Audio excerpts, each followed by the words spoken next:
Do you think that the amount of money that's come in from some of these states, some of these oil companies or countries even at this point, is having a detrimental impact on English football? Brad, we'll start with you. In some aspects, yeah, but at the same time, though, I think like the fault lies with your establishment. So like your Premier League having such like rules with so many grey areas, and also just it's not really a level playing field. Like the rules are in place in a way that it kind of favours your top six. So it's kind of like it allows for it, but like doesn't still make it fair. If you had things, like salary caps and for certain ages and stuff like that, they could make it such a bigger like level playing field. But it's not like teams are able to just come in and bankroll splash cash, as long as you can offset your books. Like you look at like what Chelsea have done this week, where they've sold some of their hotels to another one of Todd Bowley's companies, and that gets written off. It's mental, isn't it? So it's clear the corruption. Rules that are unfair. Yeah. Theo, what do you think? It's probably an unpopular opinion, but I'm in favour of oil money. Top six fan. It's top six all We're over. not an oil money club. I know you're not, but you're up there. Like I'm saying that from the point of view as like if Leeds go up, I think what do we do? And do we get 8th conference? I'm league? looking at this. My point from how good it is, not necessarily for smaller clubs or even for the club directly. I'm saying oil money brings so much financial gain for England as a country. Unbelievable. And football as a whole, we get far more viewership from the Qatar World Cup from. Yeah, I get the arguments. Obviously, the rich richer, the poor poorer. But I think if I'm excluding, I'll go into it, but if I'm excluding how it affects the big six in general, obviously it makes Man City unbelievable.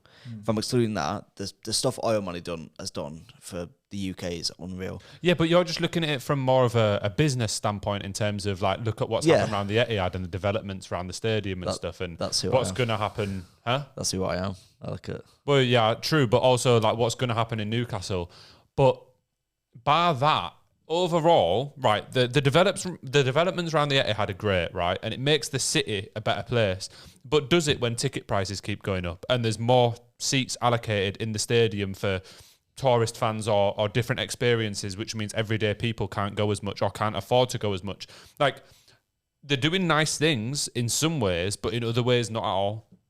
Yeah, but I think more hospitality seats isn't a benefit for Manchester City fans. It's a benefit for the financials of the club and the local area when someone comes over and watches a game and they spend a bit of money on food and on travel and whatever. But it's not a benefit for the core fans of the football club.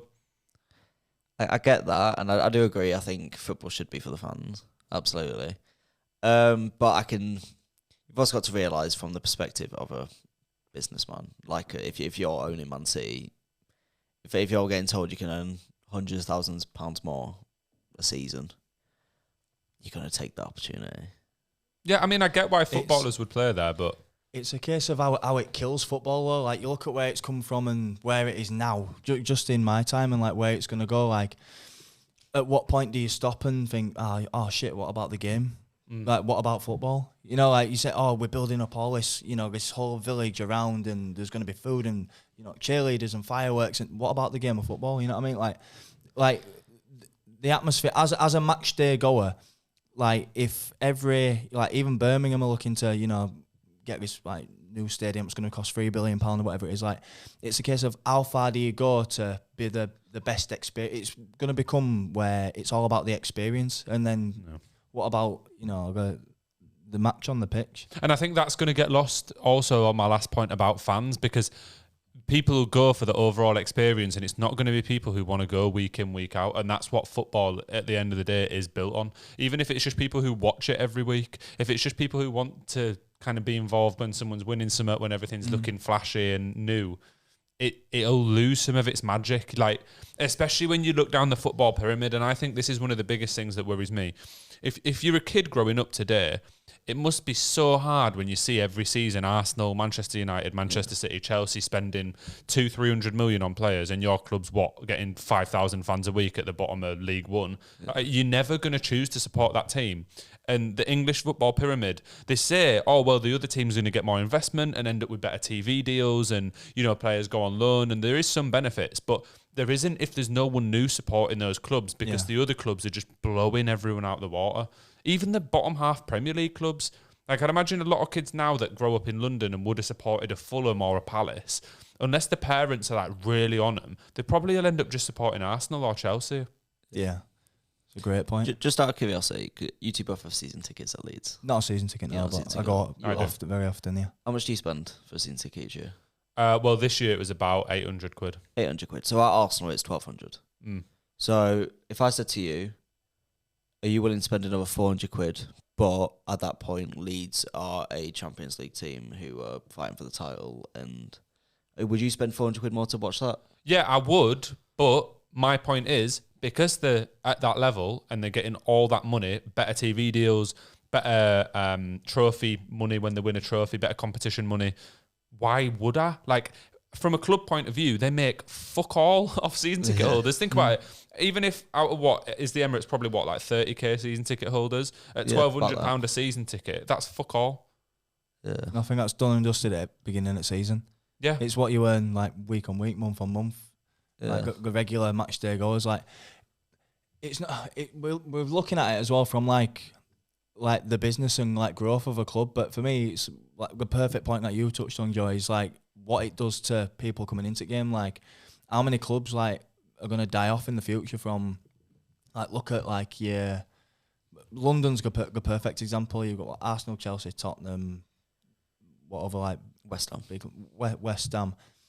Like, there's no incentive for a kid to go support like a QPR, like a Leighton Orient or something. You know what I mean? Like, it's like you said, unless the parents are fully in there, and like no, we're an Orient family. Like, there's no incentive, especially with how football's marketed today. Like, you can't buy a can of Pepsi without seeing Haaland on front of it and stuff. Like, this whole like top six thing is, because of all these deals and stuff, is shoved down your throat. And then my other issue with it is, and I think this is where it comes to the core of it, those top six clubs have got a stranglehold on the Premier League and the new rules that get introduced, etc., and can just find loopholes around FFP, whatever. So it's like, now I have no doubt in my head, maybe one team will come in and break through for a couple of years like Villa are doing at the minute, but I have no doubt in my head that in another 10 years it's going to be the same big six without question. Like, it's what is it? So now is it just like forever because they've got money from the companies that own them, and they've got a stranglehold on the Premier League and the rules, and can practically do whatever they want, and they just agree to vote on the same things. So is that it now? Like, is that always? Because if you're then, as you said, coming into football, you're seeing them everywhere, every bus, every fucking TV advert on a Cadbury's chocolate bar. You've got the Premier League teams. Cover a FIFA every year, but you don't. Yeah. There's nothing. 15 years ago, it wasn't as bad as that, because the teams didn't put as much money into marketing to try get those new fans, because they know their lifetime value is going to be worth it for the marketing. So no one's going to support the local. Just out of curiosity then, what's the solution? If you guys are saying it's going to stop like new fans supporting locals, what do you guys suggest we do then? I think in terms of oil money and football, I think, in terms of building up your ground, your infrastructure all around the ground and stuff, like that should be limitless. You should want to grow the club to. I think we have such like strong, passionate feelings on it because we're Leeds, and like in terms of like comparing them to Liverpool, Man United, City, Tottenham to something like these, big, massive, global institutions that are going to Asia and all this stuff. It's more passionate because it's like, well, just support your club, you know what I mean? But like, if there was some sort of cap in football in terms of like when it comes to playing staff, like salary caps, like an actual spend amount that goes on how much you've made, and that would help. But at the moment, it's a case of like buying the best players. I'm going to support them. I think for me, at the minute, it seems like financial fair play doesn't exist. There isn't a fair playing field for all the teams, and I'm just talking about in the Premier League. Also, the Sky deals, which is where the majority of the money comes from, and TV deals for the Premier League and Championship, or even down to League 1 and 2, should be based on viewing figures per game. So if a club is trying to build the fan base and do things in the right way, then they should get a little bit more money, but not to the point where I remember, like, if you're a Championship club, not just Leeds, Sheffield Wednesday, Sunderland, any of those teams, when they're on Sky, they get more viewers than half the Premier League teams, Luton, Bournemouth, Brighton, etc. But they get paid literal pennies, like 10% of what Brighton would, despite having 50% more viewers. So that it doesn't add up in that sense. And also you need to give those League One teams more money so that they actually can market and try market in the local area and at least keep a local fan base. Yeah. But it just seems like at the minute, all you see is stuff from big Premier League teams 24/7. And that's all you're going to get. I do completely agree with what Brad said, though. For oil money to work and for it to be used, like, for the better of everybody, they need to be more. They need to crack down on rules, Big they time. can't have grey areas, like you said. They need to. I think it's fucking ridiculous how Everton and Forest have been given point deductions, and are constantly getting looked into for one charge each. Whereas Man City, what, are they getting investigated for 115 charges, whatever it was? You're telling me those 115 charges, not one of them they're going to get prosecuted for? It's taking so long because it is, it's a bigger case. It's been taking nearly 10 years. It is absolutely 10 years. It started in 2014. It's massive. So, like you say, it started in 2014. They broke rules 6 weeks ago, something stupid. Yeah. Not 6 weeks, but And they've been keep on doing it since 2014. So the FFP sort of started really being, used against City 10 years ago in discussions. And they've been constantly doing it since. It's like they know they're under the eye of FFP, but they don't care. Do you know what my issue with it is, though?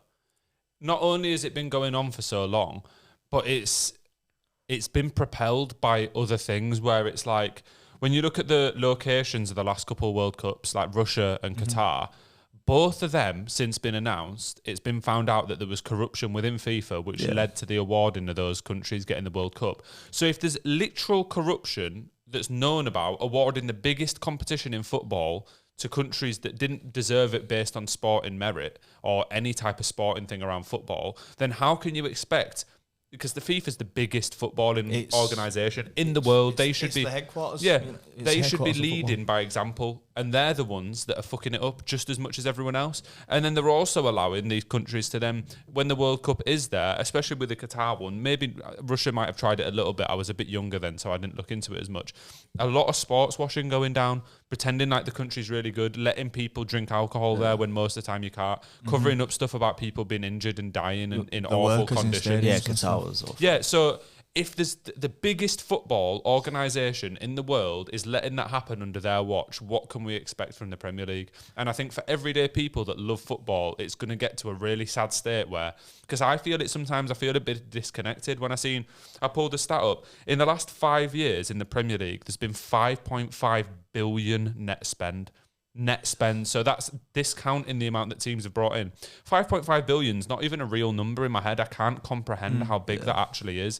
So when you see numbers like that flying around, corruption, sports washing, Newcastle's away kit is practically a Saudi Arabia flag.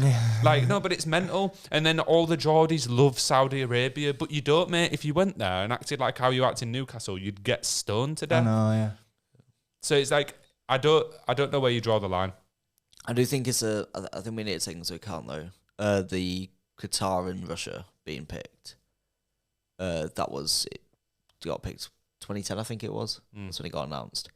And at that point in time, that's when corruption was awful. I mean, since then, Beckenbauer's been thrown under the bus and you've had loads of people caught out for it. Since then, they've announced America. I think America's a bit... Yeah, and it's America, Canada, and Mexico, I think, which is... Mexico, definitely, especially a footballing nation. I think... That's far better than Russia and Qatar. It is better than Russia and Qatar, but they've Still also a bit announced... financial. Especially like Qatar, like even Russia to some anywhere in Europe, fine. Like, but for me, it was the Qatar one where like we're gonna have a World Cup in somewhere that didn't exist. Like they had to build like 12 stadiums in stupid. It just doesn't years. add up, does it? It's in a country that doesn't have a big footballing fan base. Some of the games weren't even sold out. It'd be interesting to see where 2030 is. Like the amount of people They've announced them. Which one's 2030? 2030 is Spain and Morocco. Oh yeah, isn't it? And then Spain, Morocco, 2034 is Saudi Arabia. Yeah. But Spain, Morocco, and Portugal, that's not exactly. No, that's a good one. That's a very good one. Spain, Morocco, and Morocco Portugal have a bit of oil money, but I think anywhere European based is it's but believable. But when you say Qatar, like when you're having the world's biggest competition, someone said would love to see a worldwide salary cap in the comments. So that it goes across football. Because I thought at this point when I was writing my notes for this, not only is English football becoming really unfair, but also English football is getting to a level where soon we're just going to be better than every European team other than like Real Madrid and maybe one Italian team. And PSG. So it's just going to be like 5 English teams and 1 or 2 teams from other countries that are actually challenging. Like I think in another couple of years, Atletico Madrid won't be still fighting because Barcelona and Real Madrid get all the TV money. They've had a good run under Simeone, but it won't last forever.